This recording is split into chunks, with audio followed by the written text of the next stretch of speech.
स्वागत है आप सभी का आज की हमारी इस क्लास में। बच्चों, this is your political science educator Ujjwala पुंज और आज की क्लास में हम लोग पढ़ने जा रहे हैं द चैप्टर इक्वालिटी, जो कि आप लोगों की पॉलिटिकल थ्योरी का चैप्टर है और इसको हम एक ही क्लास में बहुत जल्दी फिनिश करने की कोशिश करेंगे। आपके जितने भी इस चैप्टर के कंसेप्ट्स हैं उन सभी को ब्रश अप करने की कोशिश करेंगे।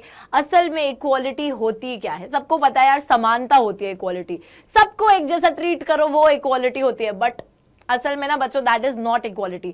तो इस चैप्टर को पढ़ने के बाद आपको जो रियल मीनिंग है इक्वालिटी का वो समझ में आएगा। Equality as an ideal, as a value आपको समझ में आएगा, but only after you attend this lecture.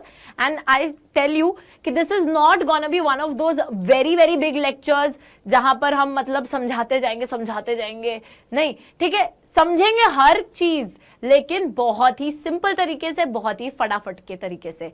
चलिए स्टार्ट करते हैं क्लास को। लेकिन सबसे पहले यहां पर बात कर लेते हैं हमारे बिलीवर बैच की, जो कि क्लास 11th ह्यूमैनिटीज के लिए चालू हो गया है। बच्चों कब से चालू हुआ है? स्टार्टिंग डेट है इसकी 22 मई। तो 22 मई से हमारा 2.0 बिलीवर्स 2.0 चालू हो गया है, जहां पर आप लोगों को आपकी ह्यूमैनिटीज के सारे सब्जेक्ट्स तो मिलते ही हैं, CUET लेवल की क्लासेस भी मिलती है, पिछले साल का बिलीवर बैच भी मिलता है, टॉप 500 क्वेश्चंस का PDF भी मिलता है, लाइव सेशन जूम सेमिनार्स भी मिलते हैं, one shot lectures, detail lectures, notes, test, everything you are getting in this course. तो यस गाइज, किस बात की देरी है? फटाफट से चाहिए और हमारी डाउटनेट की ऐप पर बिलीवर कूपन कोड डालिए और 31 मई तक उस पर आपको मिल रहा है 50% ऑफ। यानी कि हमारा जो कोर्स 7999 का है वो आपको मिल रहा है सिर्फ और सिर्फ 4999 में। ओ सॉरी, 4999 नहीं, 3999 में। यस, 50% ऑफ है ना? हाँ, ओके, यस। सो फटाफट से जाइए और बच्चों जल्दी जल्दी से जाकर इस कोर्स को आप लोग कर सकते हैं purchase. And I will see you all in the believers 2.0। तो चलिए फटाफट से अब आगे आ जाते हैं और यहाँ पर इक्वालिटी को समझने की कोशिश करते हैं। बच्चों दुनिया भर में अगर हम इंडिपेंडेंस स्ट्रगल, नेशन स्टेट की भी बात करें जो हमने क्लास 10th में करी है, तो आपने देखा था कि हर जगह लोगों को क्या चाहिए थी? लोगों को क्योंकि उनको उनकी वॉइस रेज नहीं करने दिया जाता था, लोगों के बीच में असमानताएं काफी थी, तो लोगों को इन सब चीजों से छुटकारा चाहिए था। लोग एक नेशन स्टेट क्यों बनाना चाहते थे? लोग एक डेमोक्रेटिक गवर्नमेंट क्यों लेकर आना चाहते थे जो कि उनके कंसेंट पे बेस्ड हो?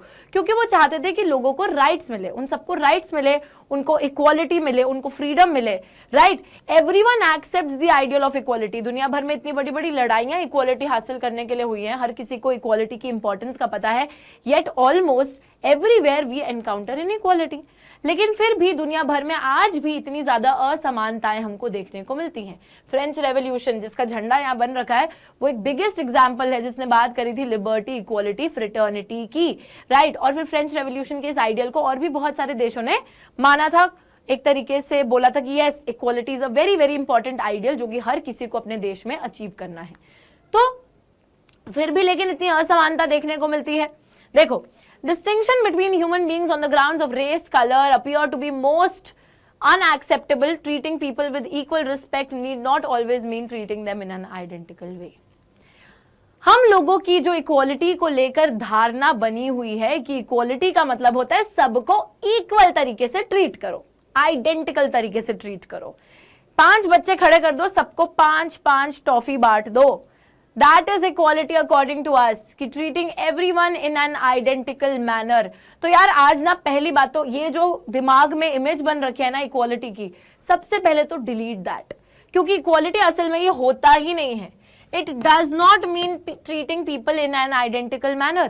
कुछ रिस्पेक्ट में लोगों को आइडेंटिकल तरीके से आप ट्रीट करते हो, जैसे कि हमारे संविधान के अंदर जो राइट्स दिए गए हैं सबको बराबर रूप से दिए गए हैं। अगर मैं हमारे राइट टू वोट की बात करूं, राइट टू वोट सबको बराबर तरीके से बांटा गया है ना? ऐसा तो नहीं है कि किसी के वोट की वैल्यू ज्यादा है, किसी के वोट की वैल्यू कम है, नहीं, सबके पास एक ही वोट है, हर वोट की एक ही वैल्यू है, राइट? तो बहुत सी ऐसी चीजें हैं जो हमको इक्वल तरीके से, एक आइडेंटिकल तरीके से बांटी भी गई हैं। बट बच्चों हमेशा एक आइडेंटिकल रूप से ट्रीट करना इज नॉट इक्वालिटी। कभी कभी आपको लोगों को एक डिफरेंट तरीके से ट्रीट करना होता है, उनके डिफरेंसेस को समझकर, and that is also equality. कैसे? अभी सब समझ में आएगा, चैप्टर में जब आगे जाएंगे ना तो सब समझ में आएगा। बट ये जो एक बेसिक कंसेप्ट आपके दिमाग में ना कि सबको एक जैसा ट्रीट करना इक्वालिटी है, इसको जरा अपने दिमाग से हटा दो, ठीक है? अच्छा, also distinctions between human beings, कुछ चीजें ना हमको बहुत गलत लगती हैं, जैसे किसी के रंग के बेसिस पे भेदभाव होना, किसी की जाति के बेसिस पे, किसी के धर्म के बेसिस पे भेदभाव जो होता है, किसी के जेंडर की, कोई लड़का है कोई लड़की है, इस बेसिस पे भेदभाव होना, तो these forms of inequality seem unacceptable to us. हम इसको एक्सेप्ट ही नहीं कर सकते। भगवान ने जब सबको एक जैसा बनाया है तो फिर हम लोग कौन होते हैं लोगों के बीच में ही डिस्टिंक्शन करने वाले? हम लोग कौन होते हैं? क्या हम बताएंगे कि व्हाइट रेस जो है वो ज्यादा सुपीरियर है, ब्लैक रेस इंफीरियर है? We can not say that. God has created everyone is a beautiful creation of God. We just can not discriminate people on the basis कि वो कौन से जेंडर को बिलोंग कर रहे हैं, वो कैसे दिख रहे हैं, वो कौन सी जाति के हैं, कौन से धर्म के हैं। इस बेसिस पे we just can not discriminate between people. That seems to be unacceptable. Plus अगर आप प्राइम मिनिस्टर्स, आर्मी जनरल्स को एक स्पेशल या ऑफिशियल रैंक देते हो, वो थोड़ा जस्टिफाइड लगता है, क्योंकि बच्चों वो एक ऐसा विशेष अधिकार है जो जन्म सिद्ध नहीं किसी को मिला है, जन्म से नहीं मिला है। उस टैग को लोगों ने अचीव करा है। यार कोई आर्मी में है और जो मतलब पूरे देश के लिए अपनी जान गंवाने को तैयार बॉर्डर पे खड़ा है, उसको अगर एक स्पेशल रैंक मिल भी रही है तो क्या उसमें गलत क्या है? उस इंसान ने वो कुर्बानी भी तो दी है। एक इंसान प्राइम मिनिस्टर है, अगर उसको एक स्पेशल हम रैंक दे रहे हैं तो वो स्टेज तक पहुंचे ना, उन्होंने वो चीज अचीव करी है। ऐसा तो नहीं था कि उनको मतलब ये कोई मोनार्की तो नहीं है कि जहां पे राजा के बेटे हैं जिनको जो कि सिल्वर स्पून लेके पैदा हुए हैं, चांदी की चम्मच लेके पैदा हुए हैं, कि just because he is the child of the king तो उनको वो प्रिविलेज मिल रहे हैं। वो एक तरीके से गलत प्रिविलेज है। लेकिन अगर कोई प्रिविलेज आपने अर्न करा है अपने मेरिट के बेसिस पर, then that is not wrong. अगर बच्चों हम लोग अपने देश के अंदर जो यूपीएससी एग्जाम क्लियर करते हैं, ब्यूरोक्रेट्स होते हैं, उनको एक स्पेशल रैंक देते हैं तो वो कोई गलत नहीं है, क्योंकि वो चीज आपने अचीव करी है। राइट? मिलिट्री के लोगों को देते हैं, वो चीज गलत नहीं है, क्योंकि वो चीज आपने अचीव करी है अपने बलबूते पर, तो वो अनइक्वल नहीं लगेगा। लेकिन अगर अनइक्वल कौन सी चीज लगेगी? जो विशेष अधिकार आपको सिर्फ पैदा होने से मिल रहे हैं। क्या आप एक अमीर घर में पैदा हुए हो तो बहुत पैसा है आपके पास, मुकेश अंबानी जी के घर में पैदा हो गए, बहुत पैसा है ना, तो वो थोड़े विशेष अधिकार हैं। जैसे नेपोटिज्म होता है तो वो थोड़ा गलत लगता है, अनएक्सेप्टेबल लगता है, बिकॉज स्टार किड्स को प्रेफरेंस दी जाती है, मूवीज में लिया जाता है, तो that is definitely wrong. But if it is something that you are earning by your own merit, by working really really hard in your life, then that is definitely commendable, and if it gives you some sort of a rank or respect, then that is also justified. एक चीज जो फिर से unacceptable है वो ये है कि कोई इंसान कहाँ पैदा हो रहा है जिसकी वजह से उसको जो बेसिक नेसेसिटीज है लाइफ में, जैसे बेसिक हेल्थ सर्विसेज है, एजुकेशन सर्विसेज है, उनका एक्सेस नहीं मिल पा रहा, तो वो चीज काफी गलत लगती है। जैसे कि एक child who is born in a slum, एक झोपड़पट्टी जैसी जो जगह होती है, स्लम एरिया जो होता है बच्चों, जिसको हम बोलते हैं मतलब एक तरीके से मेन टाउन से अलग, जहाँ पे सारे ही गरीब रहते हैं, तो जस्ट बिकॉज वो बच्चा गरीब है, गरीब घर में पैदा हुआ है, और उसको सिर्फ गरीब होने की वजह से basic health care services, basic खाना जो है या बेसिक एजुकेशन जो है, ये सब चीजें अगर डिनाई करी जाएंगी तो that is also very very unacceptable, not good. ठीक है, तो this is how like basic चीजों पे हमको सोचना चाहिए। फिर उसके बाद बात आती है इक्वालिटी ऑफ अपॉर्चुनिटीज की, अवसरों की समानता, अवसर सबको मिलना चाहिए बराबर रूप से। Concept of equality implies that all people as human beings entitled to the same rights, opportunities to develop their skills and talents and to pursue their goals and ambitions. They may differ with regard to their choices, preferences, different talents and skills. बहुत अच्छी चीज है बच्चों। देखो अभी आपने slum वाला जो एग्जाम्पल पढ़ा ना, उसी को कैरी ऑन करो कि एक बच्चा स्लम में पैदा हुआ है, उसको अच्छे स्कूल में पढ़ने नहीं दिया जा रहा, क्या होगा? अगर उसको एजुकेशन नहीं मिलेगी तो वो तो कभी उस अपने गरीब वाले स्टेटस से बाहर ही नहीं निकल पाएगा। अगर उसको अच्छी पढ़ाई लिखाई नहीं मिलेगी, वो आगे चलकर हायर एजुकेशन भी नहीं कर पाएगा, वो कभी भी ढंग से अपनी पढ़ाई ही नहीं कर पाएगा, तो अच्छी नौकरी कैसे मिलेगी उसको? अच्छी नौकरी नहीं मिलेगी तो अच्छा पैसा कैसे मिलेगा? अगर अच्छा पैसा ही नहीं मिलेगा, उसके लिए तो कोई स्टेप्स हुए ही नहीं ना पढ़ाई करी, ना नौकरी मिल पाएगी, ना पैसा कमा पाएगा वो, तो वो कुछ ऐसी छोटी मोटी ही जो चीज उसके आसपास लोग करते होंगे उसी को करके अपना गुजारे लायक पैसा कमाएगा, वो भी पता नहीं कमाएगा कि नहीं कमाएगा, और फिर वो भी एक पुअर के स्टेटस तक ही सीमित रह जाएगा। तो यहाँ पर वही बात होती है कि समाज में जितने भी लोग हैं उन सबको अवसर जरूर प्रोवाइड करो, सेम अवसर प्रोवाइड करो। अगर एक अमीर का बच्चे के पास स्कूल का एक्सेस है तो एक गरीब के बच्चे के पास भी उतना ही एक्सेस होना चाहिए। बेसिक नेसेसिटीज सबके पास उतनी ही मौजूद होनी चाहिए, सबके पास बराबर एक्सेस होना चाहिए, बराबर अपॉर्चुनिटीज होनी चाहिए। ऑब्वियसली हो सकता है कि एक बच्चा कल को चल के डॉक्टर बनना चाहता है, कोई इंजीनियर बनना चाहता है, कोई फैशन डिजाइनर बनना चाहता है, कोई फोटोग्राफर बनना चाहता है, वो उनकी स्किल्स पर, उनकी चॉइसेस पर, उनके टैलेंट्स पर डिपेंड करेगा। बट एक लेवल तो प्रोवाइड करोगे सबको बराबर लेवल पे तो लाओगे। उसके बाद वो उस लेवल पे आने के बाद अपनी लाइफ में क्या करते हैं, कितनी मेहनत करते हैं, कितना आगे बढ़ने की कोशिश करते हैं, that will totally depend on them. But एक बेसिक मिनिमम लेवल जो है सर्वाइवल का, अपॉर्चुनिटी वाला, वो तो सबको मिलना चाहिए।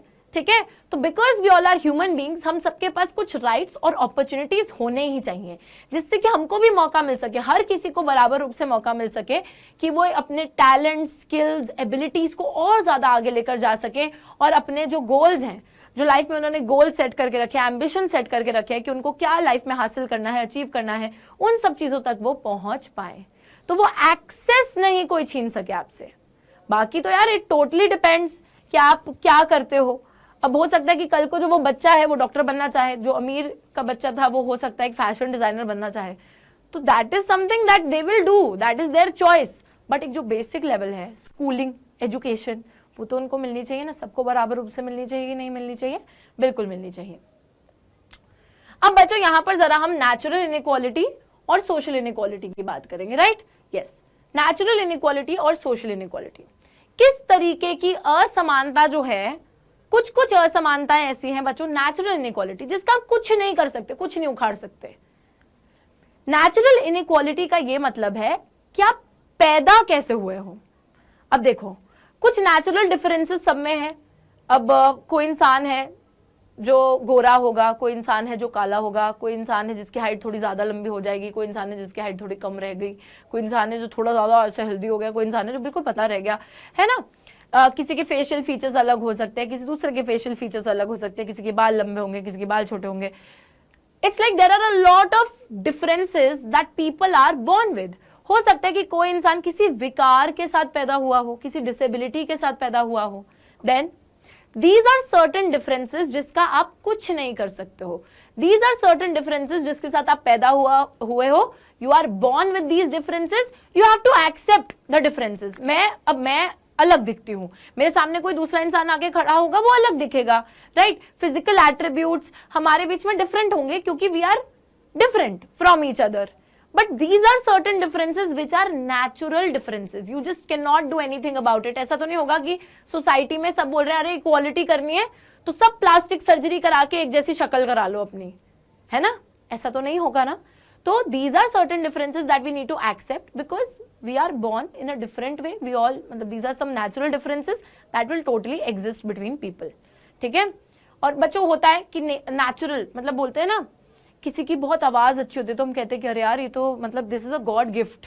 कोई इंसान बहुत अच्छे से डांस कर पाता है, बाकी नहीं कर पाते, तो बोलते हैं this is a God gift that you have been bestowed with, कि यू कैन डू दिस, मतलब this is your talent, this is your special skill. Not everyone can do it, right? तो कुछ चीजें मतलब आप नेचुरली अपने साथ लेकर आए हो जो कि बाकियों के पास नहीं है, और बाकी लोग अलग चीजें लेकर आए हैं। They all are unique, they all are different, and everyone has their own set of talent, skills, capabilities, right?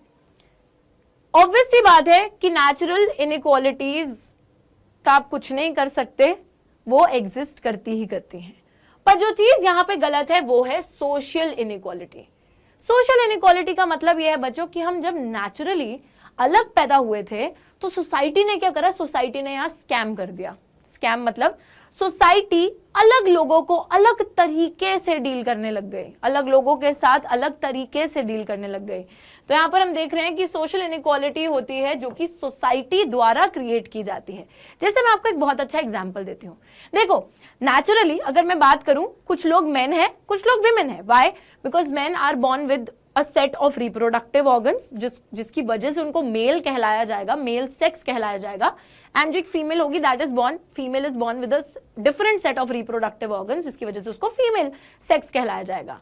अब सोसाइटी ने क्या करा, मेल सेक्स और फीमेल सेक्स के साथ, सेक्स जो थी वो चीज नेचुरल थी, है ना, पर उसके साथ क्या जोड़ दिया, कुछ कैरेक्टरिस्टिक्स को जोड़ दिया कि जो एक लड़का होगा ना उसको तो ब्लू कलर पसंद है, लड़का तो है हमारा बहुत ही ब्रेव, लड़का रोता नहीं है, लड़के रोएंगे नहीं, ठीक है, लड़के बहुत स्ट्रांग होते हैं, उनको आगे चलकर लाइफ में पैसा कमाना है, ख्याल रखना है सबका, ठीक है, कभी वल्नरेबल पोजीशन में अपने आप को नहीं दिखाना। और वहीं पे लड़कियों को कैसा बना दिया कि मतलब बना क्या दिया, यही सुनते आए हैं, यही देखते आए हैं आसपास से कि लड़कियों को तो पिंक कलर पसंद है, लड़कियों को बचपन में ही बारबी डॉल पकड़ा दी जाती है खेलने के लिए, लड़कियां बहुत सेंसिटिव होती हैं, इमोशनल होती हैं, रोती हैं, ये होता है वो होता है, और उनको घर का काम करना है।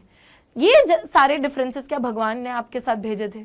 क्या भगवान ने लिख के भेजा था एक लेटर में कि लड़कियां, तुम लड़की हो तो तुमको पिंक कलर ही पसंद होना चाहिए, तुम बारबी डॉल से ही खेलोगे और तुम रोओगी, ऐसे लिख के भेजा था? लड़कों के लिए एक अलग से लेटर आता है साथ में? नहीं ना। तो जो चीज नेचुरल थी वो ये था कि you belong to the male sex, I belong to the female sex, but with that sex people have associated several characteristics, created a gender, और उसके बेसिस पर लोग डिस्क्रिमिनेट करने लगते हैं, लड़कों को सुपीरियर मानने लगे, लड़कियों को इंफीरियर मानने लगे, जिसकी वजह से काफी लंबे समय तक like throughout the world we can say कि women were discriminated, exploited by the men because of the gender that was created in the whole society। तो यही होता है, सोसाइटी कभी कभी क्या करती है, कभी कभी नहीं, बहुत बारी करती है। जैसे बच्चों सोसाइटी का ही एक निर्माण किया गया था, वो कास्ट सिस्टम, भगवान ने थोड़ी कास्ट बना के भेजी थी, ये तो समाज ने बनाई कि ब्राह्मण होगा, क्षत्रिय होगा, वैश्य होंगे, शूद्र होंगे, ठीक है। तो ये सब क्या लोगों ने करा। तो जो लोग डिस्टिंक्शंस बनाते हैं, लोग जो डिफरेंसेस क्रिएट करते हैं आपस में और उन डिफरेंसेस के बेसिस पर भेदभाव करते हैं, these differences seem to be very very unacceptable. Social inequality को कभी भी आपको एक्सेप्ट नहीं करना चाहिए। क्या आप कास्ट सिस्टम को एक्सेप्ट करोगे जस्ट बिकॉज लोगों ने कुछ बना दिया है? क्या आप अनटचेबिलिटी को एक्सेप्ट करोगे? क्या आप फीमेल इन्फेंटिसाइड जैसी जो चीजें होती हैं, फीमेल एक्सप्लॉयटेशन जैसी जो चीजें होती हैं, इन सब चीजों को एक्सेप्ट करोगे? मेल सुपीरियोरिटी, पेट्रियार्की को एक्सेप्ट करोगे? नहीं, you won't accept that because those things are not natural, those things have been created by the society.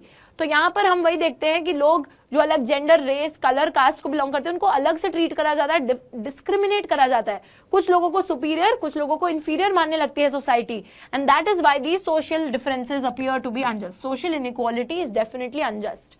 Natural inequality में तो आप कुछ कर ही नहीं सकते ना, आप तो पैदा ही वैसे हुए हो, लेकिन क्या कर दिया जाता है आपके नेचुरल डिफरेंसेस के बेसिस पर, समटाइम्स यू आर ऐसे, the society makes distinction between you and then starts to discriminate you।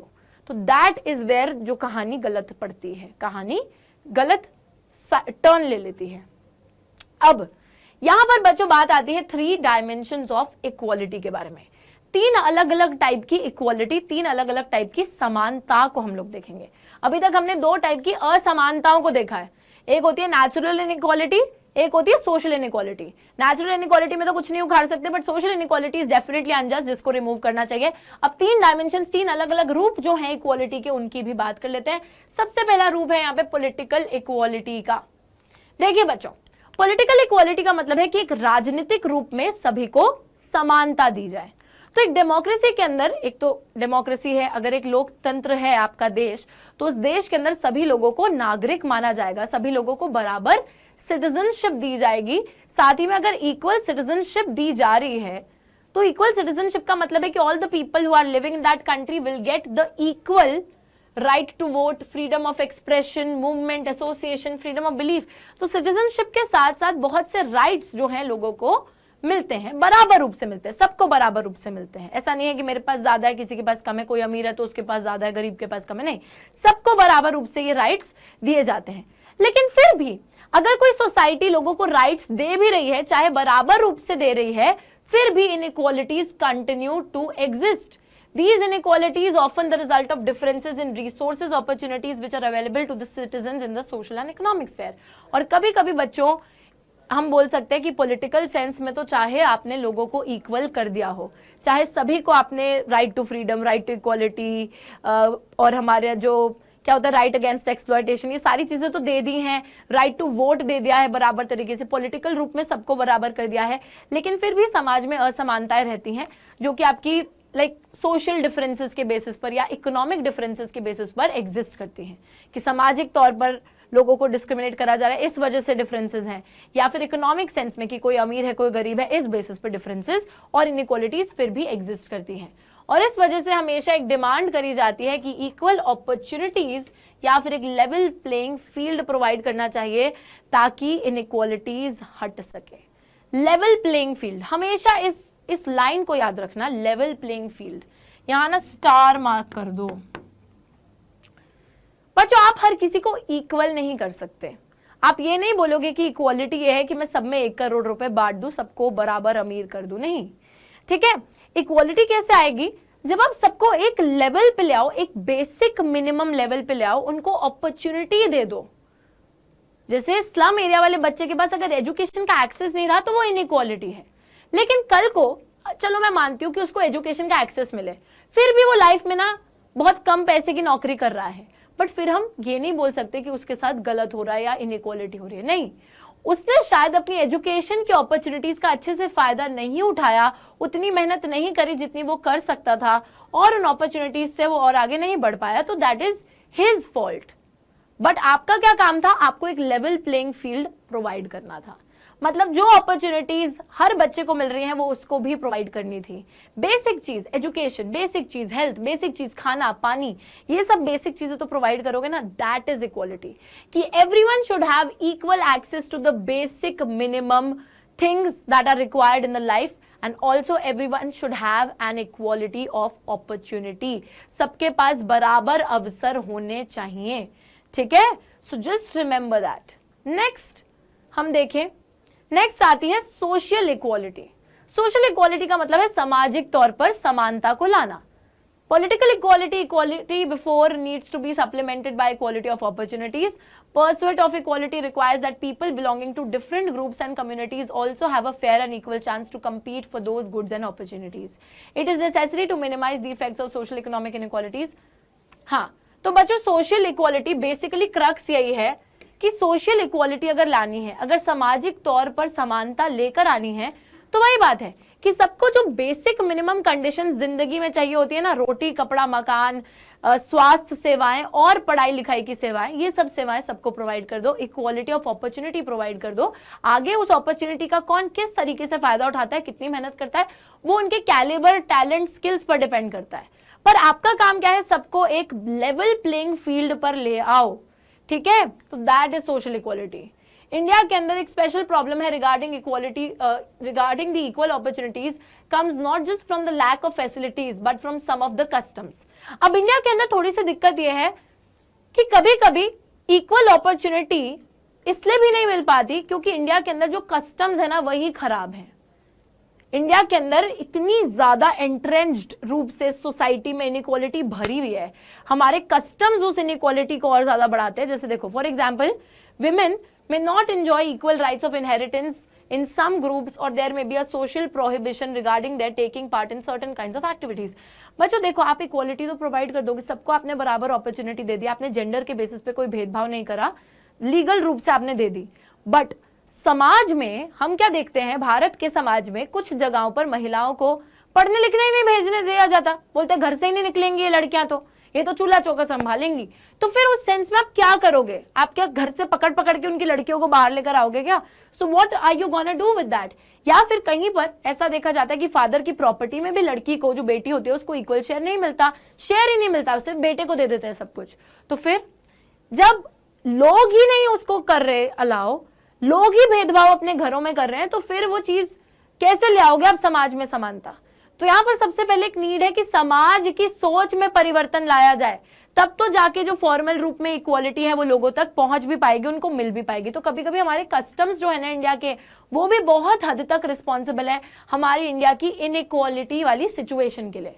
The state has a significant role in such matters. तो यहाँ पर एक बहुत इंपॉर्टेंट रोल आता है सरकार का, एंड सरकार को पॉलिसीज बनानी चाहिए ताकि महिलाओं के अगेंस्ट जो डिस्क्रिमिनेशन होता है, जो हरासमेंट होती है पब्लिक प्लेसेस में, एम्प्लॉयमेंट में, वो सब हटाई जा सके। एंड एजुकेशन या सर्टेन प्रोफेशंस जो हैं महिलाओं के लिए अलग से इंस्टीट्यूशंस खोल दो कि अगर कुछ पेरेंट्स ऐसे स्कूलों में नहीं भेजना चाहते अपनी बेटियों को जहाँ पे लड़के भी होंगे सेफ्टी कंसर्न के हिसाब से, तो open schools which are just for women, which are just for the girl child, है ना। तो ऐसे एजुकेशन या कुछ प्रोफेशंस, कुछ रिजर्वेशन सॉर्ट ऑफ महिलाओं को दीजिए ताकि वो भी एक तरीके से घर से निकल कर इन कस्टम्स को लांघ कर आ सके और वो भी उतने ही इक्वल समाज में हो सके। तो स्टेट का एक बहुत मेजर रोल इधर आता है। नेक्स्ट टाइप की इक्वालिटी आती है इकोनॉमिक इक्वालिटी। अब ये तो देखो पॉसिबल ही नहीं है। हम अगर बोले कि सबको बराबर पैसा सब में बांट दो, इकोनॉमिक सेंस में आर्थिक रूप में सबको बराबर कर दो, तो यार ऐसा होगा ही नहीं। इकोनॉमिक इनइक्वालिटी तो एग्जिस्ट करती ही करती है। हमें कोशिश ये करनी है कि गैप कम हो जाए। ऐसा ना हो कि देश में गरीबी बहुत ज्यादा है, अमीरी और गरीबों में इतना फर्क है, अंतर ही अंतर है, that should not be there. Basically economic equality का ये मतलब होता है कि लोगों को अवसर मिले, इक्वालिटी ऑफ अपॉर्चुनिटी मिले, जिसका लोग इस्तेमाल करके, अब कौन कितना पैसा कमा रहा है, कौन कितने आगे तक जा रहा है, वो यार इंसान पे डिपेंड करता है, ठीक है। तो इकोनॉमिक इनइक्वालिटी ऑब्वियसली सोसाइटी में एग्जिस्ट करती है, डिफरेंसेस होते हैं लोगों के बीच में उनकी वेल्थ, प्रॉपर्टी, इनकम के हिसाब से। 2 वेज हैं इस चीज को मेजर करने के लिए। कैसे आप इकोनॉमिक इनइक्वालिटी को मेजर करोगे? सबसे पहली चीज है कि आप डिफरेंस मेजर करो कि जो अमीर है और जो गरीब है उनके बीच में अंतर कितना है। अंतर बहुत ज्यादा है तो definitely there is a lot of economic inequality. And दूसरी चीज है कि कितने लोग पॉवर्टी लाइन के नीचे हैं, वो मेजर करो, तो उससे पता चलेगा कितने गरीब हैं जिनको बेसिक रिक्वायरमेंट्स भी लाइफ में नहीं मिल पा रही।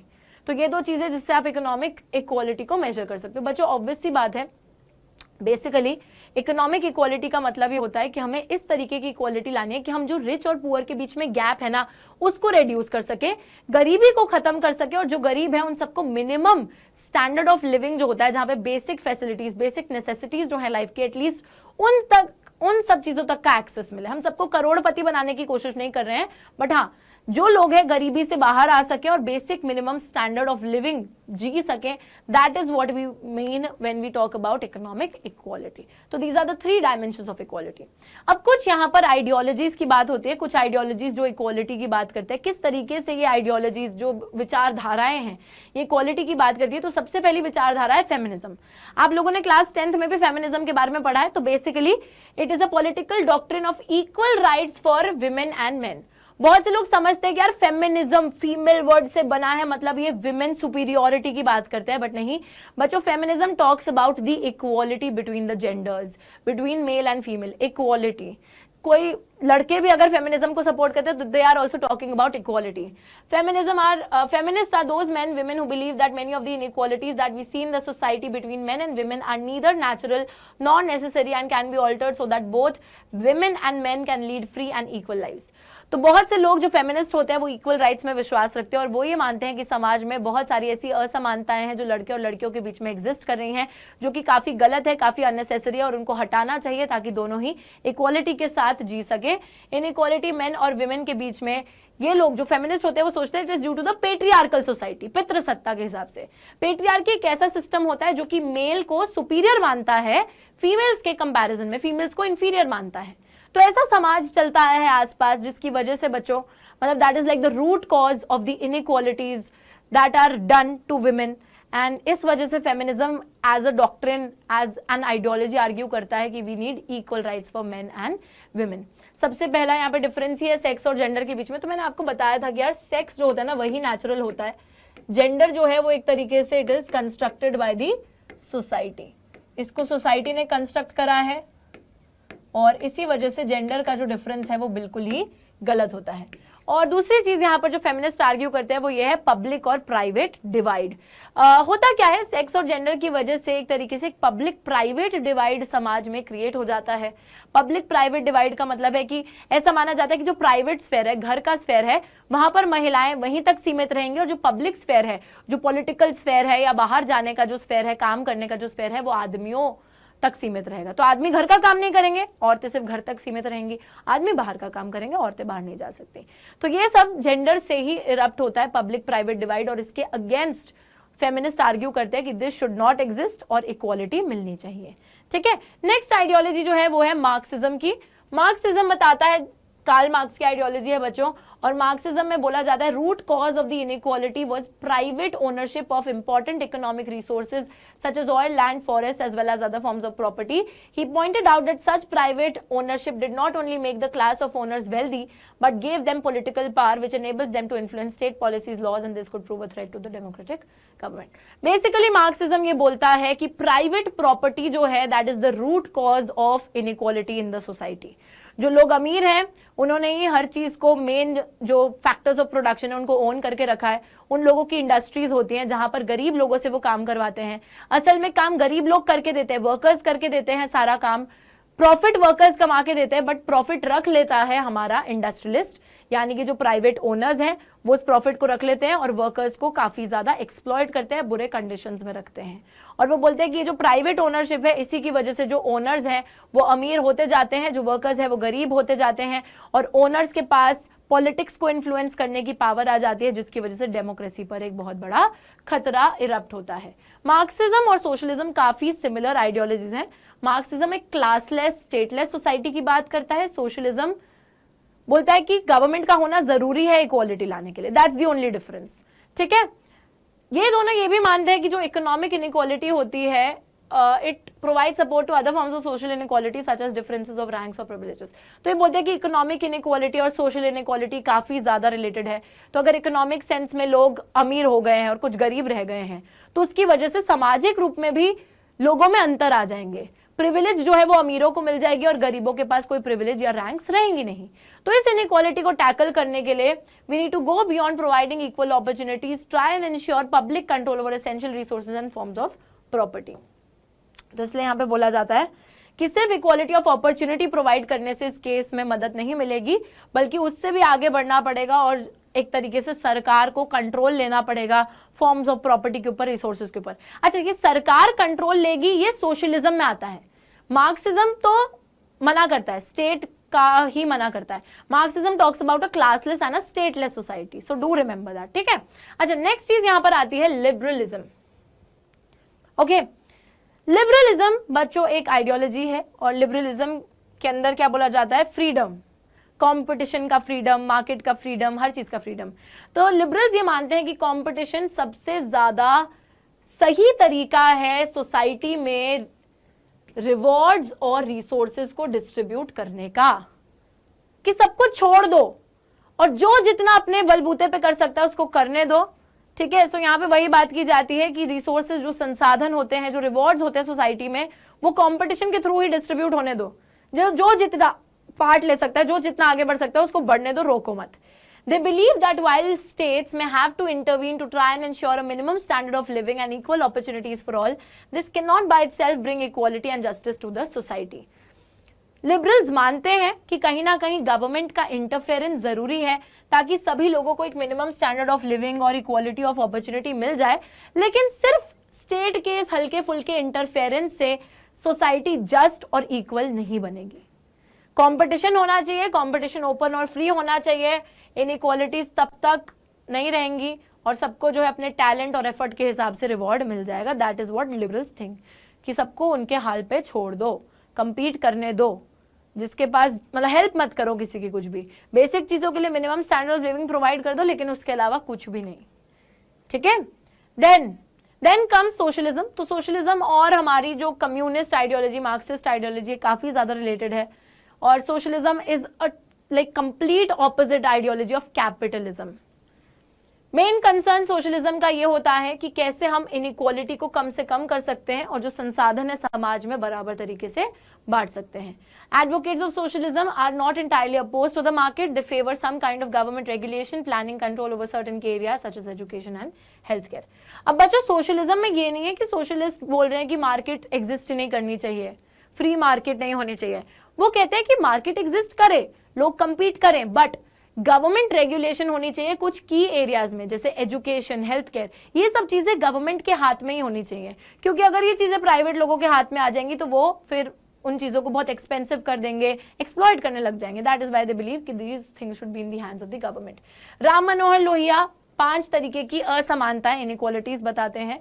सबसे पहले बताते हैं इनइक्वालिटी बिटवीन मैन वुमेन, फिर based on the skin colour, तीसरी बताते हैं कास्ट बेस्ड, फिर बताते हैं कॉलोनियल रूल की वजह से जो इनइक्वालिटी है, फिर बताते हैं इकोनॉमिक इनइक्वालिटी, अमीर गरीब के बीच वाली। 2 और बताते हैं, एक बताते हैं civil liberties, revolution for civil liberties against unjust encroachments on private life, यानी कि लोगों की जो प्राइवेट लाइफ है उसको, उसमें दखल अंदाजी नहीं होनी चाहिए, तो इतनी लिबर्टी सबके पास रहनी चाहिए। और दूसरी चीज वो बताते हैं रेवोल्यूशन फॉर नॉन वायलेंस, अहिंसा के लिए रेवोल्यूशन। और ये साथ के साथ रेवोल्यूशंस मिलकर सप्त क्रांति का आइडिया वो देते हैं, which was the ideal of socialism. तो कहते हैं कि 7 रेवोल्यूशंस जो हैं, this is what his idea of socialism is. All right, okay, Ram Manohar Lohia ji का ये आइडिया रहा है। आगे अगर हम चलते हैं तो यहां पर एस्टैब्लिशिंग फॉर्मल इक्वालिटी की बात करते हैं हम लोग। ठीक है बच्चों, ओके तो फॉर्मल इक्वालिटी की बात होती है, establishing formal equality. The first step towards bringing about equality is ending the formal system of inequality and privileges.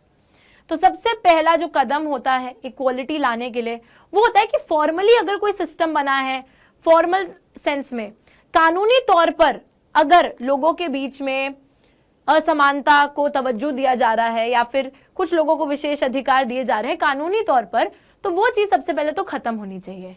ठीक है, social, economic, political inequalities all over the world have been protected by customs, legal systems that prohibited some sections of the society from enjoying certain kinds of opportunities and rewards.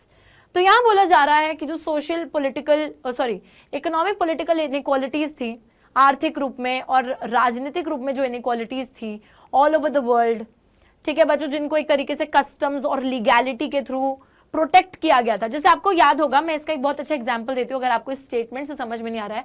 जैसे बच्चों France में याद करो एक time पे जब एक तरीके से वोटिंग होती थी, है ना, first estate, second estate, third estate के पास कंपैरेटिवली वोटिंग उनको कम दे रखा था हक, फर्स्ट और सेकंड एस्टेट को ज्यादा दे रखा था। तो ये एक तरीके से फॉर्मल रूप से ही तो इनइक्वालिटी कर रखी थी। महिलाओं के पास कोई वोटिंग राइट नहीं था, कुछ ही लोगों के पास वोटिंग राइट था जिनके पास प्रॉपर्टी थी 25 साल से ऊपर, तो ये सब फलाना ढिमकाना, ये सारी जो चीजें थी ये फॉर्मल सेंस में ही तो पॉलिटिकल इनइक्वालिटी हो रही थी कि फॉर्मल स्ट्रक्चर ऐसा था, लॉज ऐसे थे जो कि इनइक्वालिटी को प्रमोट करते थे, जिसकी वजह से समाज के कुछ ऐसे सेक्शंस थे जो कि इक्वल अपॉर्चुनिटीज का इस्तेमाल नहीं कर पाते थे, जिनको इक्वल रूप से रिवॉर्ड्स नहीं मिल पाते थे। तो बहुत बारी सोसाइटी में ऐसी चीजें चलती आई हैं। लेकिन ऑब्वियस सी बात है कानूनी तौर पर जब हम इक्वालिटी की बात करते हैं तो कानूनी तौर पर इक्वालिटी होनी चाहिए, कोई भी प्रिविलेजेस नहीं देनी चाहिए किसी को भी। तो यही वाली बात हो रही है, इक्वालिटी लाने के लिए ये सारी रिस्ट्रिक्शंस और प्रिविलेजेस खत्म होनी चाहिए and that is what the Indian constitution does. हमारे भारत का जो संविधान है, जो सुप्रीम लॉ है, वो किसी के बीच में भेदभाव नहीं करता है, सबको बराबर रूप से राइट्स प्रोवाइड करता है। तो हम ये बोल सकते हैं कि इंडिया में एटलीस्ट फॉर्मल सेंस में, लीगल सेंस में तो सबको इक्वालिटी प्रोवाइड की गई है। आगे देखिए, कॉन्स्टिट्यूशन हमारा जो भी भेदभाव है religion, race, caste, sex, place of birth के बेसिस पे उसको प्रोहिबिट करता है, यानी कि बैन करता है, रोकता है। इंडियन कॉन्स्टिट्यूशन अनटचेबिलिटी की प्रैक्टिस को भी प्रोहिबिट करता है, अबॉलिश कर चुके हैं, खत्म कर चुके हैं। साथ ही में मॉडर्न कॉन्स्टिट्यूशंस, डेमोक्रेटिक गवर्नमेंट्स ने फॉर्मली प्रिंसिपल ऑफ इक्वालिटी को एक्सेप्ट कर लिया है and incorporated as identical treatment by law to all the citizens without any regard to their caste, race, religion और जेंडर। तो मैक्सिमम मॉडर्न जितनी भी डेमोक्रेसीज हैं, सारी डेमोक्रेसीज ने ये चीज एक्सेप्ट कर ली है कि हमें इक्वालिटी अपने देश में चाहिए ही चाहिए। और उसका ये मतलब है कि हम एक लीगल सेंस में सबके बीच में एक आइडेंटिकल ट्रीटमेंट करेंगे। Everyone would be given an identical treatment in the formal sense. तो कास्ट हो गई, रेस हो गया, भाषा हो गई, रिलीजन हो गया, सबको बराबर रूप से देखेंगे। ठीक है, बराबर रूप से लीगल राइट्स प्रोवाइड करेंगे टू एवरीवन। अब एक तो हो गया भाई, देखो कि फॉर्मल सेंस में आपने सबको इक्वल रख लिया, everyone is equal in the formal sense, है ना, ये बात थी, राइट। अब फॉर्मल रूप में आपने सबको सेम राइट्स प्रोवाइड कर दिए, सबको सेम चीजें प्रोवाइड कर दी। पर अब बात आती है इक्वालिटी थ्रू डिफरेंशियल ट्रीटमेंट। कभी कभी बच्चों it is necessary to treat people differently in order to ensure that they can enjoy the equal rights, right. तो कभी कभी ये बहुत ज्यादा आवश्यक होता है कि आप लोगों को अलग तरीके से ट्रीट करो ताकि वो लोग अपने जो इक्वल राइट्स हैं, बराबर राइट्स हैं, उनको एंजॉय कर सके। कैसे, देखो समझते हैं। और अफर्मेटिव एक्शन इसी चीज की बात करता है। अफर्मेटिव एक्शन का मतलब ये होता है कि लोगों के डिफरेंसेस जो हैं उनके बेसिस पर उनके साथ डिफरेंट ट्रीटमेंट करो in the pursuit of equality. कैसे, एग्जाम्पल के थ्रू मैं आपको समझाती हूँ। सपोज बच्चों एक इंसान व्हील चेयर पे है, उसके लिए क्या है, वो सीढ़ियां नहीं चढ़ सकता, है ना। तो अगर एक जगह पर सीढ़ियां लगी हैं तो वहां पर आप क्या करोगे, साथ में एक रैंप बनवा दोगे ताकि जो व्हीलचेयर वाला इंसान है वो आराम से ऊपर चढ़ सके। अब ये आप बोलोगे कि मैम आपने तो ये आइडेंटिकल ट्रीटमेंट नहीं करा, अगर सबके लिए सीढ़ियां ही बनी थी तो उनको भी सीढ़ी से चढ़ने दो, तो ये तो गलत होगा ना। तो आपने वहां पे एक डिफरेंट नीड को रिकॉग्नाइज करा कि इस इंसान को एक स्पेशल हेल्प चाहिए, ठीक है, और उस स्पेशल हेल्प को अपने मद्देनजर रखते हुए आपने उसके लिए रैंप कंस्ट्रक्ट कराया। और अब आप बोल सकते हो कि मैंने एक तरीके से इस डिफरेंशियल ट्रीटमेंट के थ्रू इक्वालिटी प्रोवाइड करी है, सबको एक बराबर ग्राउंड पे लाया हूं। तो अफर्मेटिव एक्शन ये बोलता है कि it is not sufficient to establish formal equality by law. सिर्फ कानूनी तौर पर आप फॉर्मल इक्वालिटी को एस्टैब्लिश नहीं कर सकते, ठीक है, आप लोगों को असली में वो चीज को इंप्लीमेंट करना पड़ेगा, पॉलिसियां लानी पड़ेंगी जिसको लागू करना पड़ेगा। Preferential spending on facilities for disadvantage communities, तो जो पिछड़े हुए हमारे समुदाय हैं उनके लिए स्पेंडिंग करना, स्कॉलरशिप्स देना, हॉस्टल की फैसिलिटी देना, कुछ डिसएडवांटेज ग्रुप्स को जो कि बाकी सोसाइटी से पीछे रह गए हैं, ठीक है, स्पेशल कंसिडरेशन एडमिशन में देना, एजुकेशनल इंस्टीट्यूशंस जॉब्स में देना। So in our country we have adopted a policy of quotas और reserved seats in education and jobs to provide equality of opportunity to the deprived groups. This has been the subject of considerable debate and disagreement. But जो reservations एक बहुत ही अच्छा example है affirmative action का। तो हम देखते हैं क्योंकि भारत के अंदर कास्ट सिस्टम था, कास्ट सिस्टम की वजह से कुछ कास्ट ग्रुप्स ऐसे थे जो कि वंचित रह गए थे बहुत सारी अपॉर्चुनिटीज और रिवॉर्ड्स के लिए, बाकी लोग इधर पहुंच गए और कास्ट कुछ डिसएडवांटेज ग्रुप्स पीछे ही रह गए। तो अब आपको क्या करना था, समानता लानी थी। तो आप इनको अगर आइडेंटिकल रूप से ट्रीट करते तो फिर इनको भी थोड़ा फायदा हो जाता, इनको भी थोड़ा फायदा हो जाता। बट हमें क्या करना है, हमें इनको इनके बराबर लेकर आना था, जिसकी वजह से हमें इन डिसएडवांटेज ग्रुप्स को कुछ स्पेशल, उनकी नीड को रिकॉग्नाइज करके उनको एक स्पेशल फैसिलिटी प्रोवाइड करनी पड़ी जो कि थी रिजर्वेशन की, जिसको हम एक पॉजिटिव डिस्क्रिमिनेशन बोलेंगे। रिजर्वेशन की पॉलिसी को हम एक पॉजिटिव डिस्क्रिमिनेशन बोलेंगे क्योंकि एक पॉजिटिव चेंज यानी कि इक्वालिटी को लाने के लिए हम ये डिस्क्रिमिनेशन कर रहे हैं, है ना, कि हम उनको अलग ट्रीट क्यों कर रहे हैं। डिस्क्रिमिनेशन का क्या मतलब होता है, अलग ट्रीट करना।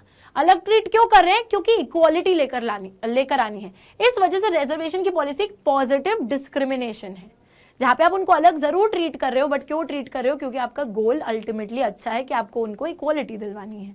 तो इन डिसएडवांटेज सेक्शंस को एजुकेशन इंस्टीट्यूशंस में, गवर्नमेंट जॉब्स में कोटाज और रिजर्वेशंस प्रोवाइड किए जाते हैं because they have been disadvantage. अब कुछ लोग इसी पॉजिटिव डिस्क्रिमिनेशन को क्रिटिसाइज करते हैं और वो बोलते हैं कि ये जो हायर एजुकेशन और जॉब्स में रिजर्वेशंस मिलती है ये अनफेयर है दूसरे सेक्शंस ऑफ द सोसाइटी के लिए, जो बाकी सेक्शंस है सोसाइटी के लिए उनके लिए गलत है। और ये जो स्पेशल असिस्टेंस है अफर्मेटिव एक्शन की, ये एक टेम्पररी और टाइम बाउंड मेजर था, थोड़े समय के लिए मेजर था, बट इसको तो परमानेंट ही कर दिया। अभी भी रिजर्वेशन की पॉलिसी चल रही है। तो एक तरीके से जो लोग रिजर्वेशन की पॉलिसी को क्रिटिसाइज करते हैं या फिर अफर्मेटिव एक्शन को क्रिटिसाइज करते हैं, they come up with this thing कि यार ये तो गलत है, ठीक है, कि जो स्पेशल ट्रीटमेंट आप दे रहे हो ये ऑल्दो चाहे उन लोगों के लिए अच्छा है जिनको रिजर्वेशन मिल रही है, लेकिन बाकी लोगों के लिए गलत है। और ये तो जब रिजर्वेशन चालू की गई थी तो बोला गया था कि ये तब तक करी जाएंगी जब तक इन लोगों को हम इक्वल ग्राउंड पे नहीं ले आते। तो अब तो बहुत टाइम हो गया, ये तो एक टाइम बाउंड मेजर था, अब ये कंटिन्यू क्यों हो जा रहा है। तो यहाँ पर वो वाली एक जो चीज है वो लोगों को परेशान करती है, ठीक है, ऑल राइट। अब देखिए, individuals have a right to equal consideration for admissions to educational institutions, public sector employment. Members of the excluded groups, whether they are Dalits, women or any other category, deserve and need some special help. To provide this, the state must devise some social policies that would help to make such people equal, give them a fair chance to compete with the other people. बच्चों simple सी चीज है, बहुत ही simple, कि हर आप ना मतलब criticise हर चीज को कर सकते हो, डिसएग्रीमेंट हर चीज में आ सकता है, बट यहाँ पे what you need to remember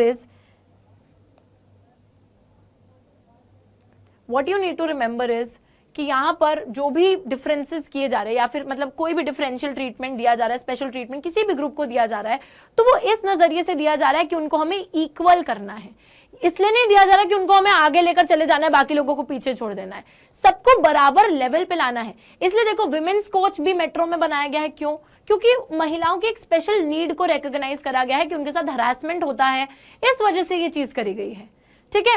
reservations provide करी गई हैं, उसके पीछे एक सोच है, क्योंकि बहुत से sections of the society they were deprived, they were not getting a chance, they were not even getting the basic minimum requirements जो कि बाकी लोगों को बहुत इजीली मिल रही थी। इस वजह से उनको उस डिसएडवांटेज स्टेज से निकालने के लिए उनको ये चीज प्रोवाइड की गई है। सो डिफरेंशियल ट्रीटमेंट या स्पेशल ट्रीटमेंट तभी जस्टिफाइड है जब वो एक तरीके से इक्वालिटी लाने के लिए किया जा रहा है। अगर डिफरेंशियल ट्रीटमेंट से भी इनइक्वालिटी हो रही है तो फिर तो किसी काम का नहीं है ना। तो वो तभी जस्टिफाइड है जब वो एक तरीके से इक्वालिटी लाने के लिए किया जा रहा है। हाँ, जस्ट और इक्वालिटेरियन सोसाइटी बनाने के लिए अगर डिफरेंशियल ट्रीटमेंट कर रहे हो, till then only it is justified. So I hope बच्चों अब आप लोगों को समझ में आया है कि व्हाट इज इक्वालिटी और क्या इक्वालिटी होती है, क्या इक्वालिटी नहीं होती, and you can like reflect upon it कि असल में हम अपनी आसपास की लाइफ में क्या इक्वालिटी देख रहे हैं, नहीं देख रहे, कि क्या क्या हो रहा है। ठीक है, so that was all for today. Thank you so much. Let me know कि आपको नेक्स्ट कौन सा चैप्टर पढ़ना है। I will see you next time. Take care and bye bye.